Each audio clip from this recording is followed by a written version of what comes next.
요즘 아침 저녁으로 쌀쌀해지니까 보일러 켜기 시작하셨죠? 그런데 막상 켜고 나면 고지서 걱정부터 앞서는 게 사실입니다. 작년 겨울에 난방비가 얼마나 나왔는지 기억하시나요? 그때 깜짝 놀라셨던 분들 많으실 겁니다. 저도 현장에서 24해 동안 일하면서 수없이 들었습니다. 보일러는 계속 도는데 집은 따뜻하지도 않고 고지서만 무섭게 나온다는 하소연 말이죠. 사실 보일러 조절기에는 버튼이 여러 개 달려 있습니다. 실내, 온돌, 예약, 외출 이런 버튼들이요. 그런데 이게 뭔지 모르니까 그냥 아무거나 누르고 온도만 올렸다 내렸다 하시는 분들이 대부분입니다.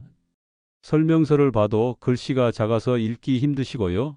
젊은 사람들한테 물어보자니 뭐라 설명할지도 막연하시죠. 그래서 그냥 예전부터 하던 대로 하십니다. 추우면 온도 올리고 나갈 때는 끄고 돌아오면 다시 켜고. 근데 이게 바로 난방비를 2배로 만드는 지름길입니다. 저는 한세진이라고 하고요. 24해 동안 현장에서 보일러를 직접 만져온 기사입니다. 아파트든 빌라든 단독주택이든 가리지 않고 다양한 집을 다녀봤습니다. 부잣집도 가봤고 어려운 집도 가봤습니다. 그런데 신기한 게 뭔지 아세요? 돈이 많다고 설정을 잘하는 게 아닙니다. 오히려 작은 습관 하나만 바꿔도 난방비가 확 달라지는데 그걸 모르시는 분들이 너무 많으십니다.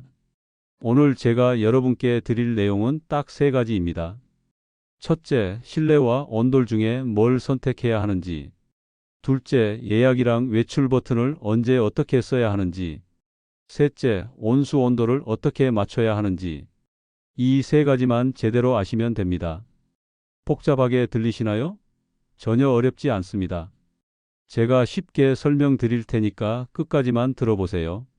많은 분들이 이렇게 생각하십니다. 보일러는 껐다 켰다 해야 절약된다고요.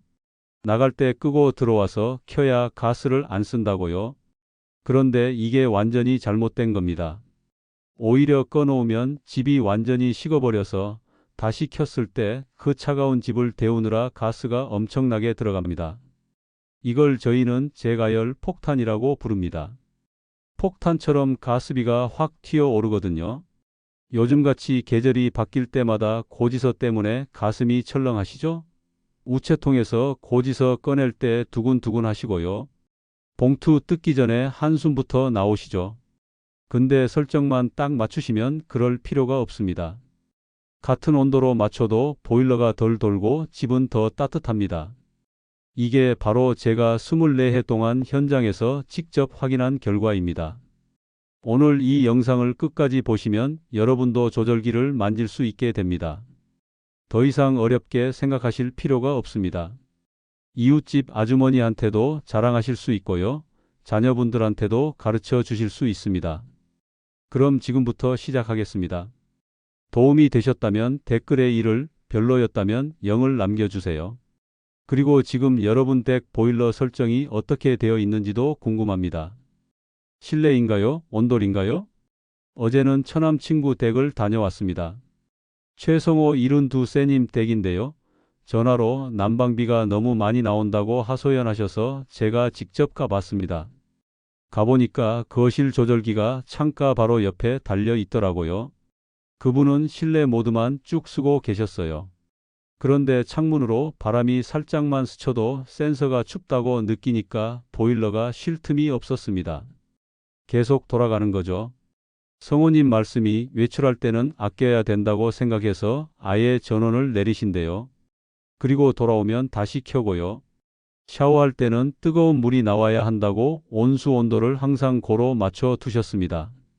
그런데 실제로 샤워하실 때는 뜨거워서 찬물을 섞어 쓰신대요. 이게 다 연료 낭비입니다. 저는 그 자리에서 조절기를 온돌 모드로 바꿔드렸습니다. 그리고 예약 기능을 2시간 간격으로 설정했고요. 외출하실 때는 전원을 끄지 말고 설정 온도만 3도 낮추라고 알려드렸습니다. 온수 온도는 고에서 중으로 낮췄고요. 창문 틈은 문풍지로 막아드렸습니다. 그날 밤부터 성호님이 전화하셨어요. 바닥이 밤새 따뜻하게 유지되고 보일러 소리도 훨씬 조용해졌다고요. 이런 작은 조정만으로도 고지서는 충분히 달라질 수 있습니다. 오늘 이 영상에서 말씀드릴 내용은 여러분의 난방 관리 방식을 완전히 바꿀 수 있는 중요한 지혜입니다. 이 이야기를 끝까지 듣고 실천하셔야만 진정한 변화를 경험할 수 있습니다. 끝까지 보지 않으시면 가장 중요한 실천법을 놓치게 되고요. 마지막에 나올 단 하나의 습관이 모든 것을 바꿀 수 있습니다.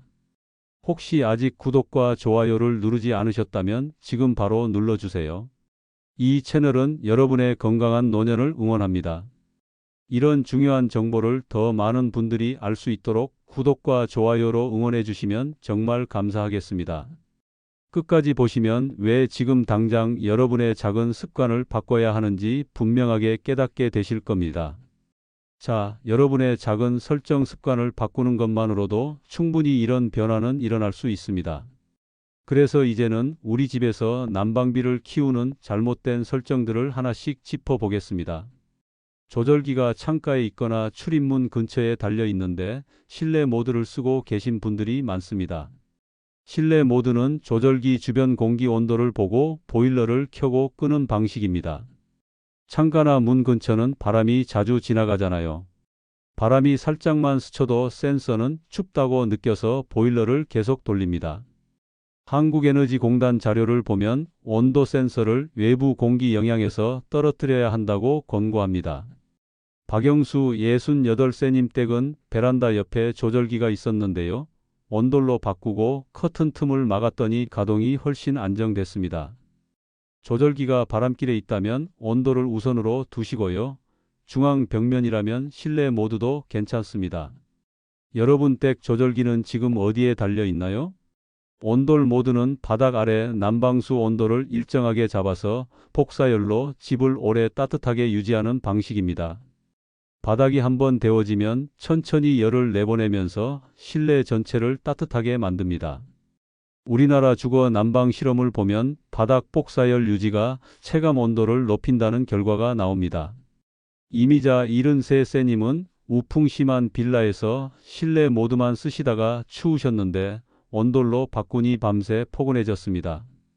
집 단열이 약하거나 우풍이 있다면 온도를 고정으로 두시고요. 목표 온도는 처음부터 높게 잡지 마시고 서서히 올리세요. 온돌은 초기 가열 시간이 걸릴 수 있으니 조급하게 온도를 급상승시키지 않는 게 중요합니다. 예약 모드를 타이머로 착각하시는 분들이 계십니다. 예약은 주기적으로 난방수를 돌려서 집이 식지 않게 하는 유지운전 기능입니다. 보일러를 완전히 껐다 다시 켜면 차가워진 집을 데우느라 엄청난 에너지가 듭니다. 예약을 켜두면 두세 시간마다 한 번씩 짧게 돌면서 바닥이 완전히 식는 걸 막아줍니다. 정혜성 76세님은 외출 때마다 전원을 끄셨는데 돌아오면 몇 시간씩 보일러가 과가동했습니다. 예약을 2시간 간격으로 켜두니 집은 더 따뜻하고 가스 요금은 안정됐습니다. 주간에는 2시간, 야간에는 3시간 간격으로 시작해 보시고요. 집이 식는 속도를 보면서 조정하시면 됩니다. 외출 모드를 너무 자주 쓰시는 분들도 계십니다. 외출 모드는 이틀 이상 장기로 집을 비울 때 쓰는 최소 유지 기능입니다. 하루 정도 짧게 비우는데 외출 모드를 누르면 오히려 비효율적입니다. 오경자 69세님은 반나절 외출에도 외출 모드를 누르셨는데 바닥이 완전히 식어서 돌아왔을 때 오랫동안 보일러가 돌았습니다. 반나절이나 하루 비우실 때는 전원을 끄지 마시고요. 설정 온도를 3도만 낮추고 예약을 함께 돌려두세요. 매우 추운 날 동파 위험 지역이라면 동결 방지 기능을 확인하시고요. 온수 온도를 항상 고로 놔두시는 분들이 많습니다. 고온으로 물을 데운 다음 찬물을 섞어 쓰면 연료가 그냥 새나가는 겁니다. 문상호 64세님은 항상 고로 쓰시다가 중으로 낮췄는데요. 사용감은 유지하면서 요금은 확실히 줄었습니다. 겨울철에는 42도 안팎, 봄가을에는 38도 정도로 맞추시면 됩니다. 집에 유아나 어르신이 계시면 너무 낮추지 마시고요. 위생과 사용감을 함께 고려하세요. 샤워할 때 찬물을 섞는 습관이 있으신가요? 창문으로 열이 빠져나가는 걸 무시하시는 분들도 계십니다.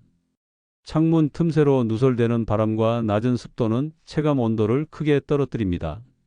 주거 열손실 연구를 보면 창문의 비중이 크고요. 실내 습도를 40에서 60으로 유지하면 체감 온도가 높아진다는 자료가 많습니다. 한미정 66세님은 단열 시트랑 두꺼운 커튼만 달았는데도 같은 설정 온도에서 훨씬 더 따뜻하게 지내셨습니다. 문풍지랑 단열 시트를 창문에 붙이시고요. 습도계를 눈에 잘 보이는 곳에 두세요. 결로가 생기면 환기와 제습을 함께 진행하셔야 합니다. 자, 이제 같은 내용을 우리 집에서 바로 적용할 수 있는 순서로 하나씩 정리해 보겠습니다.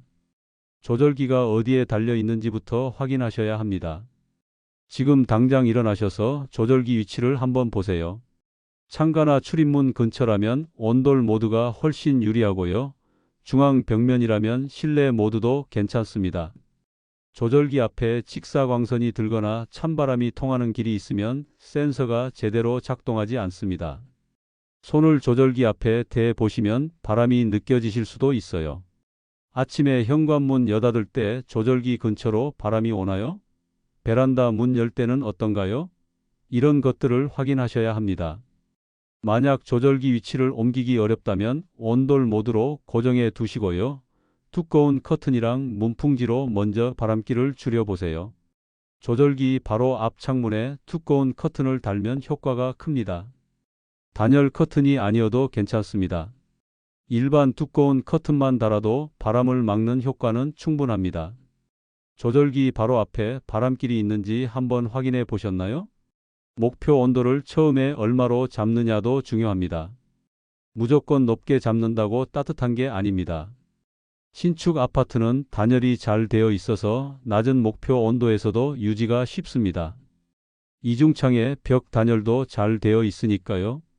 반면 구형 주택은 열이 빠져나가기 쉬우니 약간 높게 시작하는 편이 안정적입니다. 벽도 얇고 창문도 단열이 약하니까요. 그런데 처음부터 너무 높게 잡으면 과가동이 생깁니다.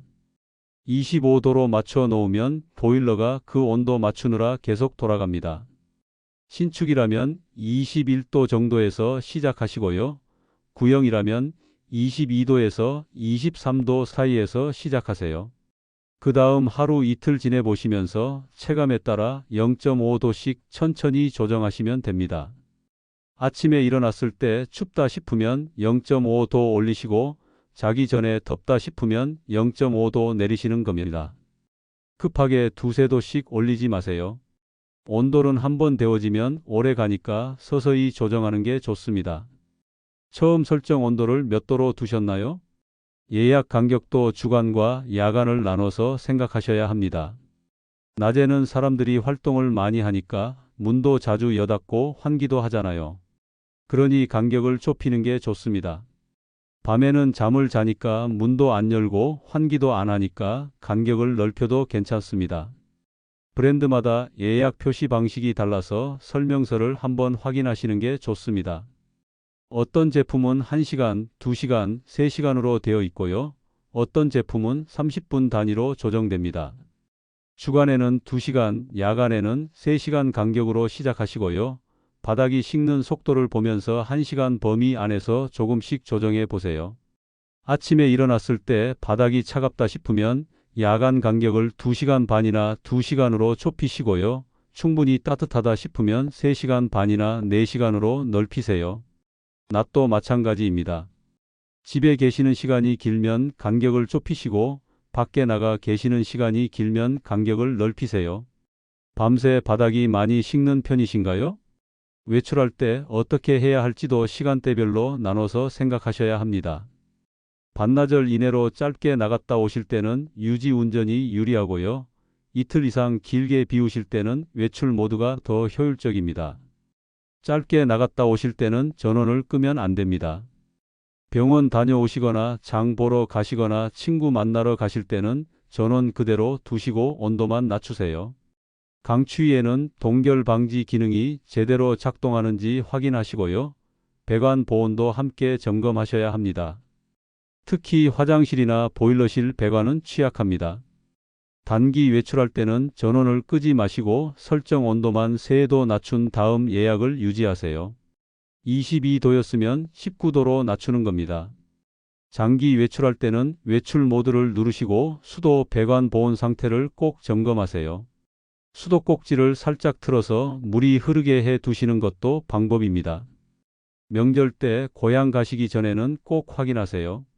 이번 겨울에 며칠 이상 집을 비울 계획이 있으신가요? 온수는 가족 구성이랑 사용 시간대에 따라 나눠서 설정하면 효율이 좋아집니다. 혼자 사시면 간단하지만 가족이 있으면 사용 패턴이 다릅니다. 너무 낮게 설정하면 사용감이 떨어지고 위생에도 좋지 않습니다. 그렇다고 너무 높게 설정하면 연료 낭비입니다. 샤워하는 시간대에만 42도 안팎으로 높이시고요. 평소에는 38도 정도로 낮춰서 운영하시면 됩니다.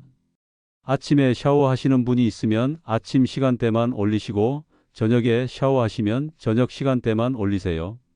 설거지할 때도 온수를 많이 쓰시니까 식사 후 시간대도 고려하세요. 요즘 보일러는 온수 예약 기능이 있는 것도 있습니다. 시간대별로 다르게 설정할 수 있으니 설명서를 한번 보세요. 온수를 주로 쓰는 시간대가 언제인가요? 창문이랑 커튼 세팅도 중요합니다. 두꺼운 커튼이랑 단열 시트를 붙이면 폭사열 손실을 크게 줄일 수 있습니다. 단열 시트는 마트나 인터넷에서 쉽게 구할 수 있습니다. 붙이는 것도 어렵지 않아요. 창문을 깨끗이 닦으시고 물을 뿌린 다음 시트를 붙이고 드라이어로 말리시면 됩니다. 결로가 생기면 곧바로 닦으시고 환기도 함께 해주셔야 곰팡이를 막을 수 있습니다. 결로는 실내외 온도 차이가 클 때 생깁니다. 아침에 보시면 창문에 물방울이 맺혀 있죠. 그걸 그대로 두시면 곰팡이가 생깁니다. 마른 수건으로 닦아내시고 10분 정도 환기하세요. 창틀 틈새에 틈막이를 붙이시고요. 창문 아래쪽에 브러쉬를 설치하세요. 이것도 마트에서 1,000원대에 살 수 있습니다. 커튼은 길이를 바닥에 닿을 정도로 내려서 보온층을 만들어 주시면 더 좋습니다. 창문과 실내 사이에 공기층이 생겨서 단열 효과가 큽니다. 밤에는 꼭 커튼을 치세요. 낮에 햇빛이 들 때는 열어서 태양열을 받으시고요. 커튼 두께나 길이를 바꿔 보신 적 있으신가요? 습도 관리도 루틴으로 만드셔야 합니다. 습도를 40에서 60 사이로 유지하면 체감 온도가 높아지고 건조한 느낌도 줄어듭니다. 겨울철에 목이 칼칼하거나 피부가 가려운 건 습도가 낮아서입니다. 그런데 너무 습하면 곰팡이랑 결로가 생깁니다. 가습기에 타이머를 설정해서 예약 기능이랑 연동하시고요. 각 방에 작은 습도계를 하나씩 두세요. 습도계 보시면서 40 아래로 내려가면 가습기를 틀고 60 넘어가면 환기를 하세요. 빨래를 실내에서 말리시는 것도 습도를 올리는 좋은 방법입니다. 하지만 너무 많이 말리시면 과습이 되니 조절하세요. 화분을 키우시는 것도 습도에 도움이 됩니다. 물을 자주 주시는 화분은 자연스럽게 습도를 올려줍니다. 집에 습도계가 있으신가요? 일주일에 한 번만 점검하셔도 과가동을 크게 줄일 수 있습니다. 매일 신경 쓰실 필요는 없습니다. 일요일 저녁이나 토요일 아침처럼 편한 시간을 정해 놓으세요. 한 번에 여러 설정을 동시에 바꾸지 마시고요. 변화폭을 작게 가져가면서 천천히 조정하는 게 좋습니다. 이번 주에 온도를 바꿨으면 다음 주에는 예약을 조정하고 그 다음 주에는 습도를 체크하는 식입니다. 온도, 예약, 습도, 창문 상태를 간단하게 메모로 기록해 두시고요. 다음 주에 비교해 보세요. 공책에 날짜 적으시고 온도 몇 도, 예약 몇 시간, 습도 몇 % 이렇게만 적으시면 됩니다. 한 달 지나면 패턴이 보입니다. 어느 설정이 우리 집에 맞는지 알게 되는 거죠. 이번 주 첫 기록을 오늘부터 시작해 볼까요? 이제 오늘 내용을 정리하고 당장 실천할 수 있는 단 하나의 제안을 드리겠습니다. 오늘 내용을 정리하겠습니다. 많은 분들이 갖고 계신 잘못된 상식이 있습니다. 첫째, 보일러를 껐다 켰다 하면 전략된다는 믿음입니다. 실제로는 재가열할 때 가스가 훨씬 많이 듭니다. 식은 집을 다시 데우는데 2~3시간씩 걸리고 그동안 보일러가 쉬지 않고 돌아갑니다. 둘째, 외출 모드를 자주 누르면 아낀다는 습관입니다. 단기 외출에는 오히려 비효율적입니다. 반나절 정도 나갔다 오시는데 외출 모드를 누르면 바닥이 완전히 식어버립니다. 셋째, 온수는 항상 고로 맞춰야 편하다는 생각입니다. 찬물을 섞어 쓰면 그만큼 연료가 낭비됩니다. 45도로 데워놓고 찬물 섞어서 40도로 쓰는 건 정말 아깝습니다. 그럼 올바른 관리는 뭘까요? 우리 집 조건에 맞춰서 온돌과 실내 모드를 선택하는 겁니다. 조절기가 바람길에 있으면 온도를 쓰시고요. 중앙 벽면이면 실내도 괜찮습니다. 예약 기능으로 난방수가 완전히 식지 않게 유지하는 게 핵심입니다. 두세 시간마다 짧게 돌려서 바닥이 식는 걸 막는 겁니다. 단기 외출할 때는 전원을 끄지 말고 설정 온도만 3도 낮추세요. 온수 온도는 중 정도로 내려서 찬물 섞는 습관을 줄이는 겁니다. 창문 틈은 문풍지로 막고요. 습도는 40에서 60 사이로 유지하세요. 만약 이걸 잘못 관리하면 어떻게 될까요? 재가열 폭탄이 터져서 가스가 새고요. 집은 덥다 춥다를 반복합니다. 보일러는 쉴 틈 없이 돌아가는데 체감 온도는 떨어집니다. 고지서는 점점 무거워지고요. 쾌적함은 점점 멀어집니다. 작년처럼 겨울 내내 고지서 걱정에 시달리게 됩니다. 반대로 제대로 관리하면 어떻게 될까요? 보일러를 덜 돌려도 집은 더 따뜻합니다. 바닥 복사열이 오래 유지되니까 체감이 훨씬 좋아집니다. 가동 시간은 줄어들고요. 고지서는 한결 가벼워집니다. 같은 설정 온도에서도 더 포근하게 지낼 수 있습니다. 이웃집과 비교해도 전혀 부끄럽지 않은 요금이 나옵니다. 오늘 당장 하나만 실천하신다면 이걸 해보세요. 조절기를 온돌 모드로 전환하시고요. 예약을 2시간 간격으로 켜보세요. 이것만 해도 바닥이 식지 않고 오래 따뜻하게 유지됩니다. 저녁에 잠들기 전에 이 설정만 바꿔보세요. 내일 아침 일어나셨을 때 바닥이 어떤지 느껴보시면 바로 아실 겁니다. 그 다음 단계는 창문 틈을 문풍지로 막는 겁니다. 마트 가실 때 문풍지 한 줄만 사오세요. 붙이는데 10분도 안 걸립니다. 그리고 습도를 40에서 60 사이로 맞춰보세요. 가습기가 있으시면 타이머를 설정해서 적정 습도를 유지하시면 됩니다. 없으시면 빨래를 실내에서 말리거나 젖은 수건을 걸어 두셔도 됩니다. 이 3가지만 하셔도 이번 달 고지서가 달라지는 걸 체감하실 겁니다. 일주일만 지나도 보일러 소리가 줄어든 걸 느끼실 거고요. 한 달 뒤 고지서를 받으시면 깜짝 놀라실 겁니다. 제가 24해 동안 현장에서 수백 번 확인한 결과입니다. 정말 이렇게만 하셔도 충분합니다. 다음 영상에서는 방마다 온도 차이를 없애는 순환 밸런싱 방법을 알려드리겠습니다. 거실은 따뜻한데 안방은 춥다, 작은 방은 더운데 큰 방은 춥다 이런 문제 있으시죠? 그 해결법을 보여드립니다. 그리고 보일러 배관에 공기가 차면 어떻게 빼야 하는지 현장 방식대로 직접 보여드리겠습니다. 이것도 모르시면 한쪽 방만 춥고 소음도 생깁니다. 꼭 다음 영상도 놓치지 마세요. 오늘 영상이 도움이 되셨다면 댓글에 1을, 별로였다면 0을 남겨주세요. 그리고 여러분이 가장 먼저 바꿔볼 한 가지는 무엇인가요? 댓글로 꼭 알려주세요.